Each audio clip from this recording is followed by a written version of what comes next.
Bismillahirrahmanirrahim. Assalamualaikum warahmatullahi wabarakatuh. Alhamdulillahirabbil alamin. Assalatu wassalamu ala Rasulillah. Segala puji kehadirat Allah Subhanahu wa taala, Tuhan semesta alam serta pencipta langit dan bumi. Dan juga sholawat untuk Nabi besar Muhammad sallallahu alaihi wasallam sebagai bentuk cinta dan penghormatan kita kepada beliau. Pada kesempatan kali ini kita akan kembali lagi membahas buku Kisah Para Nabi karya Ibnu Katsir. Nah, kali ini kita sudah masuk ke bab ketiga, membahas tentang Nabi Nuh alaihissalam. Jadi yang pertama kali kita akan membahas terlebih dahulu mengenai asal-usul dan nasabnya terlebih dahulu. Nama lengkap Nabi Nuh alaihissalam itu adalah Nuh bin Lamik bin Matwasyalaf bin Kanuk atau bin Nabi Idris alaihissalam bin Jarod bin Mahlail bin Kanin bin Anwasi bin Sits alaihissalam bin Adam alaihissalam atau Bapa Manusia. Nah, menurut para ulama, Nabi Nuh itu lahir 126 tahun setelah Nabi Adam wafat. Namun menurut sejarah ahli kitab, tenggang waktu antara kelahiran Nuh dan wafatnya Nabi Adam itu sekitar 146 tahun. Ada juga pendapat yang menyebutkan bahwa rentan waktu antara Nabi Adam dan Nabi Nuh adalah 10 abad. Nah, pendapat ini dikemukakan oleh Al-Hafiz Abu Hatim bin Hibban dalam kitab Sohihnya. Aku mendengar Abu Umamah mengatakan bahwa seseorang pernah bertanya, "Wahai Rasulullah, apakah Adam seorang nabi?" Rasulullah menjawab, "Ya, benar." Lelaki itu bertanya lagi, "Berapa lama tenggang waktunya antara dirinya dan Nuh?" Rasul pun menjawab, 10 abad. Hadis riwayat Ibnu Hibban. Nah, Ibnu Katsir itu menyebutkan bahwa hadis ini berlaku dengan syarat Imam Muslim, meskipun tidak diriwayatkan oleh Imam Muslim sendiri. Dalam kitab Sahih Bukhari diriwayatkan hadis dari Ibnu Abbas yang berkata, rentan waktu antara Nabi Adam dan Nabi Nuh adalah 10 abad. Semuanya beragama Islam. Jika 1 abad dianggap 100 tahun, rentan waktu antara kedua Nabi itu adalah 1000 tahun. Namun tidak menutup kemungkinan lebih dari itu, berdasarkan perhitungan rentan waktu yang diyakini oleh Ibnu Abbas. Beliau menambahkan bahwa di antara kedua Nabi itu terdapat beberapa abad yang tidak dihitung, karena masa itu belum memeluk Islam. Namun hadis dari Abu Umamah menunjukkan bahwa rentan waktu antara kedua nabi itu hanya 10 abad. Hal ini sekaligus merupakan bantahan atas pernyataan para ahli sejarah dari kalangan ahli kitab yang menyebutkan bahwa Qabil dan anak-anaknya adalah penyembah api. Dalam konteks ini, kurun atau abad dapat diartikan sebagai kaum atau umat. Hal ini sesuai dengan firman Allah. Dan berapa banyaknya kaum sesudah Nuh telah kami binasakan, dan cukuplah Tuhanmu maha mengetahui lagi maha melihat dosa hamba-hambanya. Al-Quran Surah Al-Isra ayat ke-17. Terus ada lagi, kemudian kami jadikan sesudah mereka umat yang lain. Al-Quran Surah Al-Mu'minun ayat ke-31. Terus yang ketiga, dan masih banyak lagi generasi-generasi di antara kaum-kaum tersebut. Al-Quran Surah Al-Furqan ayat ke-38. Terus yang keempat, berapa banyak umat yang telah kami binasakan sebelum mereka. Al-Quran Surah Maryam ayat ke-74. Nah, jadi di sini kita sudah rangkumkan ada firman Allah 4 yang paling penting membahas mengenai hal tersebut. Begitu juga dengan hadis Nabi yang menyatakan, sebaik-baik kaum atau generasi adalah kaumku. Berdasarkan ayat-ayat dan hadis di atas, sebelum masa Nabi Nuh telah hidup beberapa kaum atau generasi umat dalam kurun waktu yang sangat lama. Dengan demikian, rentan waktu antara Nabi Adam dan Nabi Nuh boleh jadi beribu-ribu tahun lamanya. Di sini kita akan langsung aja masuk kepada pembahasan mengenai Nabi Nuh sebagai Rasul pertama. Jadi Nabi Nuh adalah Rasul pertama yang diutus Allah kepada penduduk bumi. Hal ini disebutkan dalam hadis yang diriwayatkan oleh kitab Sahih Bukhari dan Muslim. Ketika kerusakan dan penyembahan berhala merajalela, Allah Subhanahu wa taala mengutus Nabi Nuh alaihissalam untuk menyeru manusia kembali kepada penyembahan Allah yang Maha Esa dan meninggalkan penyembahan berhala. Dalam hadis tentang syafaat, dijelaskan bahwa Nabi Nuh diakui sebagai rasul pertama yang diutus kepada penduduk bumi. Ketika umat manusia menghadap Adam untuk meminta syafaat, Adam mengarahkan mereka kepada Nabi Nuh karena ia adalah rasul pertama yang diutus Allah. Nah, Nabi Nuh itu berdakwah kepada kaumnya dengan berbagai cara, baik secara sembunyi-sembunyi maupun terang-terangan, siang dan malam. Ia menyeru kaumnya untuk menyembah Allah dan meninggalkan penyembahan berhala serta setan atau tauhid. Beliau juga menegaskan tentang esensi ajaran tauhid bahwa tidak ada Tuhan yang berhak disembah selain Allah.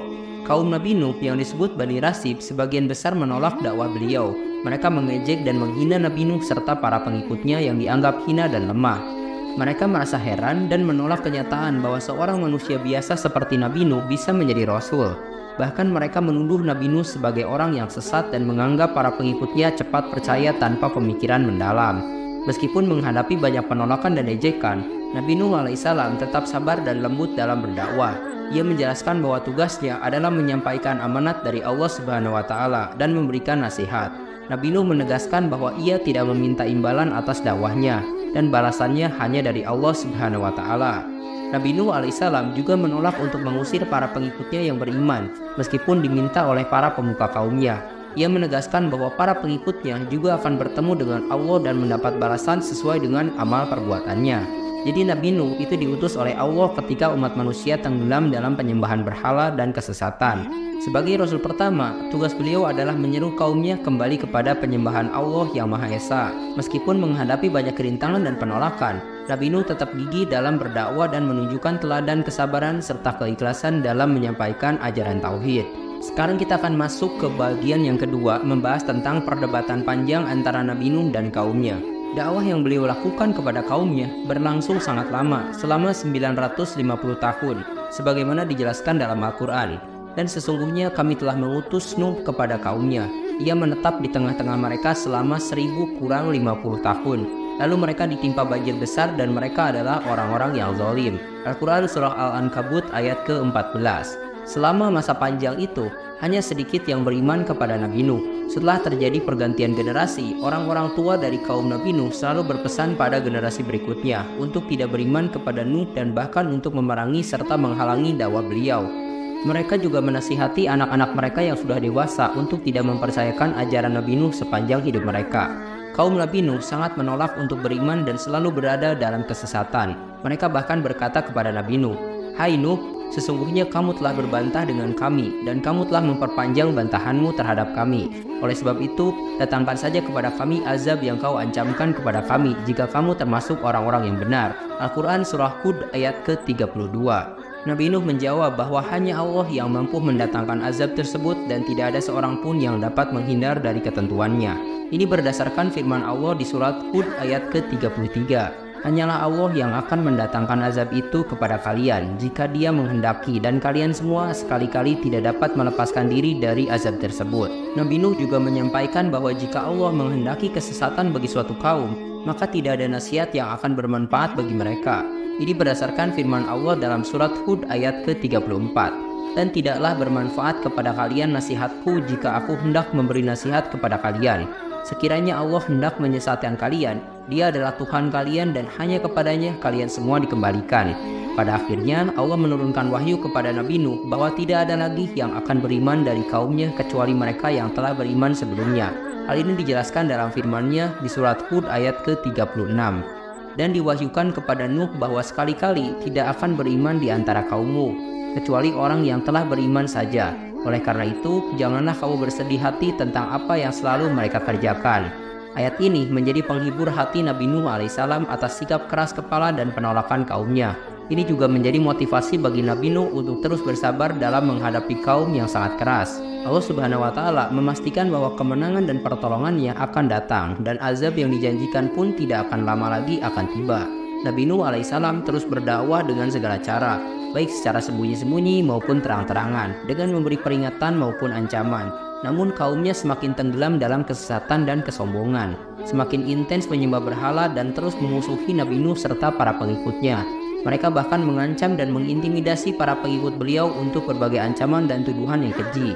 Namun Nabi Nuh tetap bertahan dan bersabar dalam menyampaikan risalah Allah hingga akhirnya azab berupa banjir besar menimpa kaum yang sangat zalim. Sekarang kita akan lanjutkan ke poin selanjutnya yang membahas mengenai doa Nabi Nuh untuk kaumnya. Nabi Nuh adalah salah satu nabi yang menghadapi tantangan besar dari kaumnya yang keras kepala dan enggan menerima kebenaran. Setelah bertahun-tahun berdakwah dan berusaha menyelamatkan kaumnya dari azab Allah, Nabi Nuh alaihissalam menyadari bahwa tidak ada lagi kebaikan yang dapat diharapkan dari mereka. Mereka terus-menerus mendustakan dan menentang dakwahnya, bahkan dengan cara-cara yang melampaui batas kewajaran. Ketika akhirnya Nabi Nuh merasa putus asa dan melihat bahwa kaumnya tidak akan pernah beriman, beliau pun memohon kepada Allah agar memberikan keputusan yang tegas antara dirinya dengan kaum yang zalim tersebut. Allah Subhanahu wa Ta'ala mengabulkan doa Nabi Nuh dan memerintahkannya untuk membuat bahtera dengan pengawasan dan petunjuknya. Ini berdasarkan firman Allah dari surat Hud ayat ke-37. dan buatlah bahtera itu dengan pengawasan dan petunjuk wahyu kami. Janganlah engkau bicarakan dengan aku tentang orang-orang yang zalim itu. Sesungguhnya mereka semua akan ditenggelamkan. Ketika Nabi Nuh telah menyadari bahwa tidak ada lagi harapan untuk kaumnya, beliau berdoa kepada Allah agar diberikan keputusan yang adil. Ini berdasarkan firman-Nya di surah Asy-Syu'ara ayat ke-117 sampai 118. Nuh berkata, "Ya Tuhanku, sesungguhnya kaumku telah mendustakan aku. Oleh sebab itu, adakanlah suatu keputusan antara diriku dan mereka. Lalu selamatkanlah aku dan orang-orang mukmin yang bersama dengan diriku." Doa-doa Nabi Nuh menggambarkan keputusasaan dan permohonannya untuk mendapatkan pertolongan Allah dari kaum yang terus-menerus menentangnya. Beberapa doa yang beliau panjatkan antara lain ada di surah Asy-Syaffat ayat ke-75 sampai 76 yang berarti, "Sesungguhnya Nuh telah menyeru kami, maka sesungguhnya kami adalah sebaik-baiknya yang memperkenankan doa dan permohonan. Kami telah menyelamatkan dirinya dan pengikutnya dari bencana banjir yang besar." Terus juga di firman Allah ada di surah Al-Qamar ayat ke-10. Maka dia atau Nabi Nuh mengadu kepada Tuhannya, "Sesungguhnya aku ini adalah orang yang dikalahkan. Oleh sebab itu menangkanlah aku." Untuk firman Allah yang ketiga mengenai doa Nabi Nuh ada di surah Al-Mu'minun ayat ke-26. Nuh berdoa, "Ya Tuhanku, tolonglah aku karena mereka mendustakan aku." Puncak dari doa Nabi Nuh alaihissalam adalah permohonannya agar Allah tidak membiarkan seorang pun dari orang-orang kafir tersebut tinggal di atas bumi, karena mereka hanya akan menyesatkan orang lain dan melahirkan keturunan yang juga kafir. Ini berdasarkan firman Allah di surah Nuh ayat ke-25 sampai 27. Disebabkan karena kesalahan-kesalahan mereka, maka mereka ditenggelamkan, lalu mereka dimasukkan ke neraka. Mereka tidak mendapatkan penolong-penolong bagi mereka selain dari Allah. Nuh berkata, "Ya Tuhanku, janganlah engkau biarkan seorang pun di antara orang-orang kafir itu tinggal di atas bumi. Sesungguhnya jika engkau biarkan mereka tinggal, niscaya mereka akan menyesatkan hamba-hambamu dan mereka tidak akan melahirkan selain anak yang berbuat maksiat lagi saat kafir." Akhirnya Allah Subhanahu wa Ta'ala mengabulkan doa Nabi Nuh dengan menurunkan azab berupa banjir besar dan menenggelamkan kaum yang zalim itu. Nabi Nuh dan para pengikutnya yang beriman diselamatkan oleh Allah dari bencana tersebut. Sementara kaum yang ingkar menerima akibat dari perbuatan mereka. Ini menunjukkan betapa besar kesabaran Nabi Nuh dan betapa dahsyatnya azab Allah bagi mereka yang terus-menerus mendustakan kebenaran. Terima kasih telah menyimak. Silahkan kirim dukungan kalian dengan klik tombol like, subscribe channel ini, dan bagikan juga ke teman-teman kalian. Semoga dengan membagikan itu kalian bisa mendapatkan pahala jariah dari video ini. Mohon maaf bila ada kesalahan. Wabillahi taufik wal hidayah. Wassalamualaikum warahmatullahi wabarakatuh.